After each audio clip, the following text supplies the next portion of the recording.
This meeting of the Senate Committee on the Judiciary will come to order. Before we begin, I'd just like to remind our audience of the committee's rules regarding this and any hearing. Today's hearing deals with a serious issue, and I trust that members of the public here will act accordingly. And I want to note at the outset that the rules of the Senate prohibit outbursts, clapping, or demonstrations of any kind. This includes blocking the view of people around you. Please be mindful of these rules as we conduct this hearing. Thank you so much. I'd like to start with some brief remarks. Just before Thanksgiving, President Obama issued an executive order, and that order will bring nearly 5 million people in our country out of the shadows. It will allow them to work legally and pay their taxes. It will also allow them and their families to continue to contribute to the vibrancy of their communities. Every single president since President Eisenhower has used executive action to provide discretionary relief from deportation. Nonetheless, this president's critics have relentlessly attacked the legitimacy of his action. This is not just some abstract discussion about legal theory. It is about real people, real families. It is about taking concrete steps toward making our families and our economy stronger. It is about who we are as a country. Family is the cornerstone of our immigration system, and the president's common sense plan helps keep families together. Many of these families come to the United States to pursue their dreams. Dreams like starting their own businesses or working to provide for their families in a safe community. My mother brought me to this country when I was a young girl.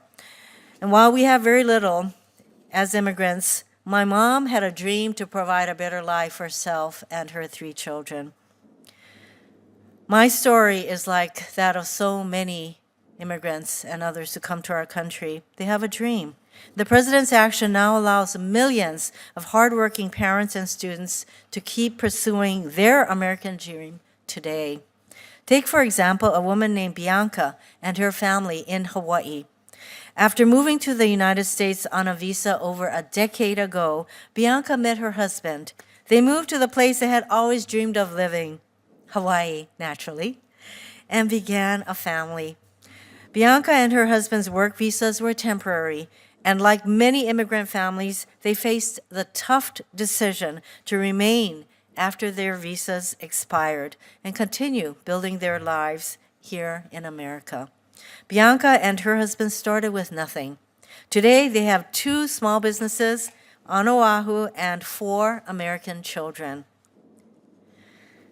Their businesses employ American citizens. They pay their taxes, and they work hard to provide for their family and be part of the community.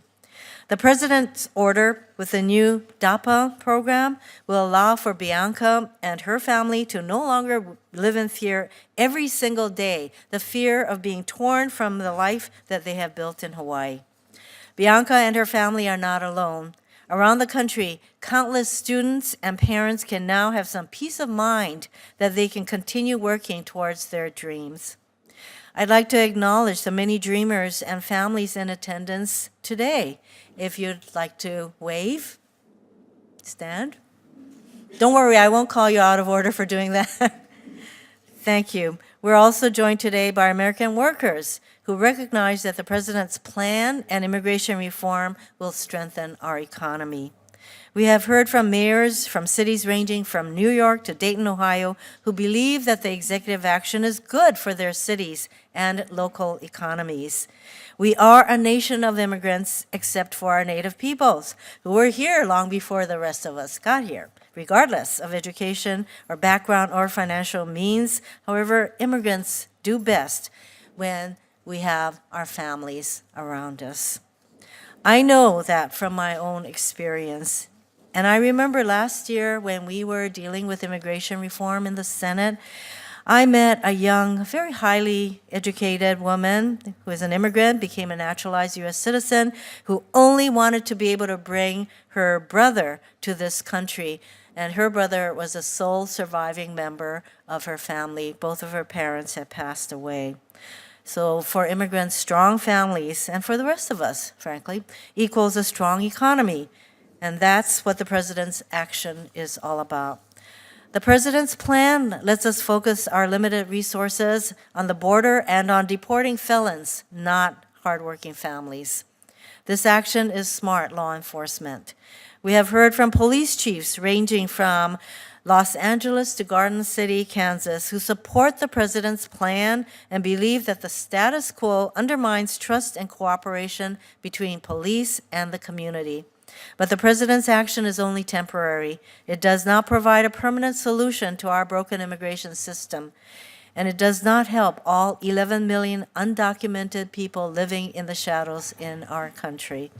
We need Congress to pass comprehensive immigration reform, which the American people overwhelmingly support. It has been over a year since this committee and the full Senate approved our comprehensive immigration bill, a bill that has sadly just sat over there in the House of Representatives. And we must continue working to pass common sense, humane reform that keeps our families together and continues to strengthen our economy.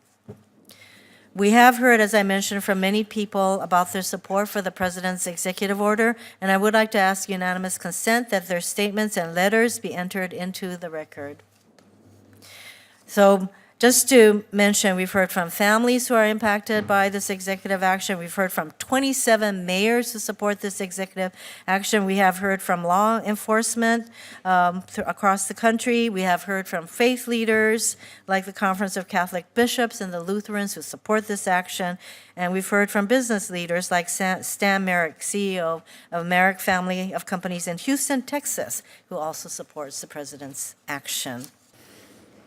I have a question for Professor Schroeder. We've heard testimony that one of the major problems with the president's executive order is that this is a categorical, it applies to a category of people.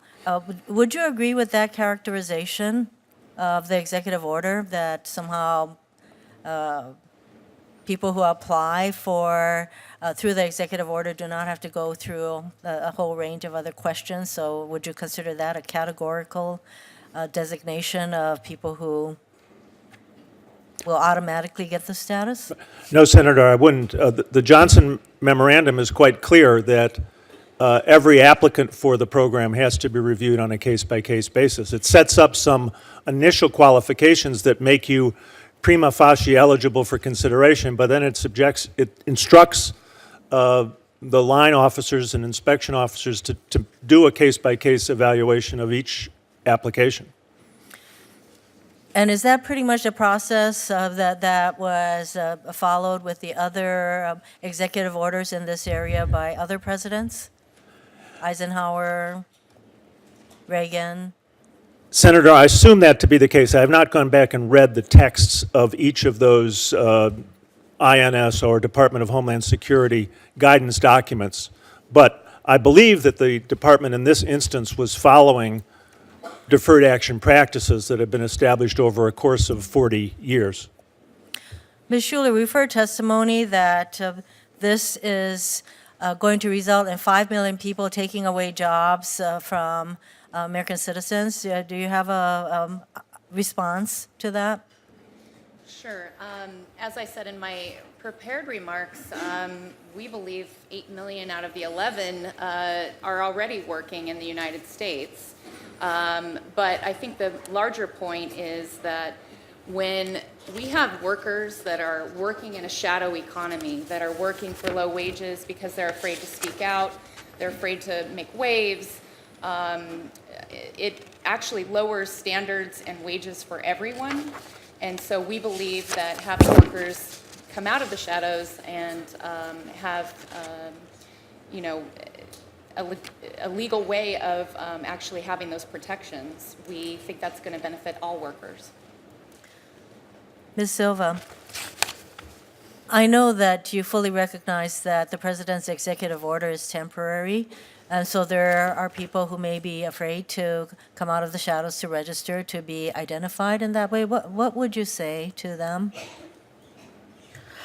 Senator, when deferred action was announced in 2012, there were many people who told me to not apply because I would be put on a list to be deported even faster. But it's been 2 years, and what deferred action did was change my life. I've been able to get a job, to save up enough money so that I can finish my education now. I've been able to learn how to drive, something that I had never done in my life before. I am able to now drive to school. And so to me, people that are doing this are obviously trying to instill fear in people. But I think that this is going to be at least a temporary solution to a problem that is much bigger. But I will continue to fight in Congress because I know that we need a law. So are you saying that you're willing to take the risk to come out of the shadows, even if this is a temporary kind of a stay on potential deportation? There's a risk at any moment that if you don't have any type of protection, that you can be deported. People are being deported every single day for fear of calling. People are afraid sometimes to call 911 because they think that they're going to get deported. So this would just give them that protection to at least know that they can contribute and not be afraid. Ms. Schuler, I think you mentioned that the positive impact on our economy if all of these people who are impacted by this executive order can come out of the shadows, pay their taxes. Could you tell me again what that figure was? Well, in the testimony, basically, we think that the president's announcement is going to increase payroll taxes by $3 billion in the first year and nearly $23 billion over 5 years, and then that also applies to overtime as well. So, Thank you.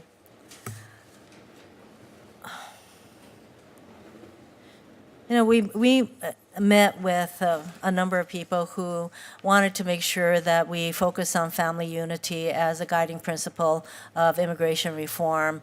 And Ms. Silva, can you just tell us how important keeping the family together is for people in your situation, for immigrants? To me, it's the most important thing.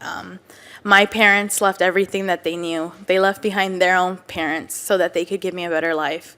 And now to be here with them is the most important thing to me. Just to have my dad in the detention center for 1 week was devastating. I'm 26 years old, and to me it was scary. I can't imagine a 5 or 6 year old coming home and not knowing where their mom and dad are. So that it just, knowing now that we're going to be able to plan our holidays. We didn't have that 3 weeks ago. We didn't know if my mom and dad would be deported. My dad has an order of deportation because of the scam that he was under. We didn't know if this was going to be the last Christmas where we were together. Thank you. We were informed that the president's executive action places our communities at risk because it undermines respect for the law. I do have a letter from the LA Police Department Chief Beck, who says in his written testimony that will be part of this record of this hearing, I quote, "Many of these undocumented individuals have been and continue to be victimized and exploited by others in our community. Law enforcement is often unable to take action to stop this victimization as the undocumented immigrant and others fear that stepping forward will result in their identification and removal." He goes on to talk about being victimized by criminal gangs and others who seek to intimidate members of this community. So I wanted to ask Ms. Silva, how has DACA and potentially DAPA, that would apply to your parents, change your family's ability to interact with the police force, do you think? Thank you, Senator. My family will now be able to not fear that if they call again 911 or if they call an ambulance that something will happen to them. It's been the cases in prior years where people were asked for a social security number. They didn't exactly know if they were allowed to answer or not, and so it instills a fear. We have in our very own community. The pin that I'm wearing today is Tomasa Macias, and she was one of our dreamer moms who was undocumented. She passed away on June 9th because she she had a stroke, and she was afraid that if she called 911, they were gonna ask her for her social security number. So she just took pain medication and thought it would go away. Unfortunately, she had a stroke. That's what the pain was, and she passed away several weeks after from complications due to the stroke. So I know that it happens. I know that people are afraid. And she was very well versed on what she was allowed and wasn't allowed to do as an undocumented immigrant. But it's still the fear that even though you can call 911, you're afraid to do it. And that's just her case of being afraid to get medical attention. There's people that are afraid to report a crime. People, in particular, in domestic abuse cases, where people are afraid to announce to denounce their abuser because they're afraid that if they go to to the police, that they're going to be able to, look them up and see if they have a social security number or not. I've had friends who don't report that their license plates were stolen because they're afraid to go down there and you have to fill out a form. Again, my parents were afraid for me to apply for a magnet school because they thought that my social security number would be asked. These are questions that the community has, and people are afraid of it. So it's clear that there's a lot of criminality that goes unreported within the undocumented community, and it also goes to the testimony that you provided, Ms. Schuler, about exploitation in the workplace of all of these people who are undocumented. And so when we talk about disrespect for the law, that is already happening to 11 million people in our country who are afraid to step forward. So thank you.